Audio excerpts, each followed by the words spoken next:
La sérotonine. On en entend souvent parler comme de l'hormone du bonheur. Et ce n'est pas pour rien, c'est un neurotransmetteur qui est absolument essentiel. Il régule notre humeur, notre sommeil, même notre appétit. Bref, on peut dire qu'elle est vraiment vitale pour notre équilibre de tous les jours. Mais voilà la question, qu'est-ce qui arrive quand on a trop de cette bonne chose? Eh bien, c'est là que tout se complique. On entre alors dans un territoire bien plus sérieux, celui d'une condition qui peut être grave, le syndrome sérotoninergique. En fait, c'est vraiment une histoire d'équilibre, de balance. Le truc avec ce syndrome, c'est qu'il n'est pas causé par un manque. Bien au contraire, c'est une surabondance, un excès de sérotonine qui inonde les synapses du cerveau. Et cette surcharge, eh bien son origine est presque toujours la même, les médicaments. Ok, alors comment est-ce qu'on en arrive là? C'est ce qu'on peut appeler l'équation pharmacologique du LISC. Et le plus souvent, attention, le problème ne vient pas d'un seul médicament pris isolément, non. Il vient plutôt d'une combinaison, d'une association un peu malheureuse. Et cette équation, elle est assez simple, mais elle peut être vraiment dangereuse. Imaginez, d'un côté, on a un médicament très courant, disons un antidépresseur de la famille des ISRS. Et de l'autre, on y ajoute un autre produit qui lui aussi joue sur la sérotonine. L'addition des deux, eh bien, ça peut créer un véritable cocktail à risque. C'est une interaction qu'il est crucial de connaître. Alors, c'est quoi exactement ces fameux agents qui peuvent tout faire basculer? Eh bien, la liste est intéressante, parce qu'elle contient des choses auxquelles on ne penserait pas forcément. On va y trouver par exemple le tramadol, un antidouleur, d'autres types d'antidépresseurs, évidemment, mais aussi, et c'est important, le millepertuis. Oui, cette plante qu'on trouve souvent en vente libre. Ça montre bien que la vigilance est vraiment de mise. Bon, maintenant qu'on sait d'où ça vient, la grande question c'est comment on le reconnaît, ce syndrome. Pour ça, les médecins ont un outil clé. Ils se basent sur un ensemble de signes bien précis qu'on regroupe sous le nom de triade symptomatique. C'est vraiment le cadre de référence pour poser le diagnostic. Cette triade, comme son nom l'indique, repose sur 3 grands domaines à surveiller de très près. D'abord, il y a l'état mental de la personne. Ensuite, le système nerveux autonome, c'est lui qui gère toutes nos fonctions automatiques, comme le cœur, la respiration. Et enfin, le 3e domaine, c'est la fonction neuromusculaire. Alors, regardons ça d'un peu plus près. Pour l'état mental, qu'est-ce que ça donne?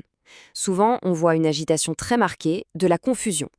Et pour le côté neuromusculaire, on va observer des réflexes qui sont beaucoup trop vifs, exagérés. C'est ce qu'on appelle l'hyperréflexie. Et puis des tremblements, des sortes de secousses musculaires que la personne ne contrôle absolument pas. Le 2e grand pilier de cette triade, c'est l'instabilité du système autonome. Et là, pour le dire simplement, c'est toute la machinerie du corps qui s'emballe. Les signes vitaux partent dans tous les sens, une forte fièvre, ce qu'on appelle l'hyperthermie, le cœur qui bat la chamade, c'est la tachycardie, et on peut même avoir des troubles digestifs comme la diarrhée. En gros, le corps perd complètement son thermostat, sa capacité à se réguler.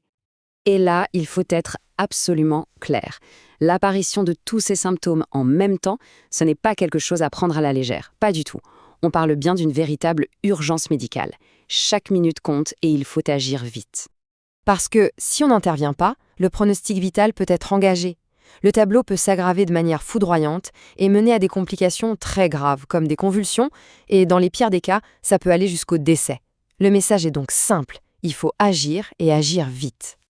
Heureusement, et c'est le point important, face à cette urgence, on n'est pas démunis. Il existe des stratégies très efficaces pour traiter et stabiliser la situation. Voyons voir comment on s'en sort. Alors, il y a un traitement spécifique, une sorte d'antidote, c'est la cyproheptadine. Son fonctionnement est très direct. En fait, cette molécule va venir bloquer l'action de la sérotonine pour contrer directement l'effet toxique de la surcharge. C'est vraiment le traitement qui va s'attaquer à la racine du problème. Mais attention, l'antidote seul ne suffit pas. C'est un travail d'équipe. En parallèle, on met en place des soins de soutien qui sont absolument essentiels pour stabiliser la personne. Ça repose sur 3 piliers. D'abord, bien hydrater par voie intraveineuse pour que le corps tienne le coup. Ensuite, la sédation, souvent avec des benzodiazépines, pour calmer cette agitation intense. Et enfin, un contrôle du cœur pour maîtriser la tachycardie. Donc, pour résumer tout ça, on peut finalement synthétiser toute la démarche en un protocole très simple à retenir qui tient en 3 mots, 3 actions clés. Ce protocole, le voilà. Étape 1, suspecter, c'est-à-dire y penser dès qu'on voit une interaction médicamenteuse à risque.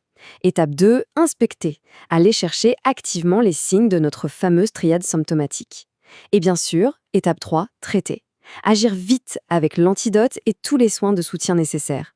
C'est simple, c'est clair, et c'est ce protocole qui peut tout changer. Toute cette analyse, ça nous amène forcément à une question un peu plus large. Maintenant qu'on a vu cet exemple, on peut se demander quelles autres interactions entre des médicaments courants pourraient bien se cacher là, juste sous notre nez, sans qu'on y fasse attention.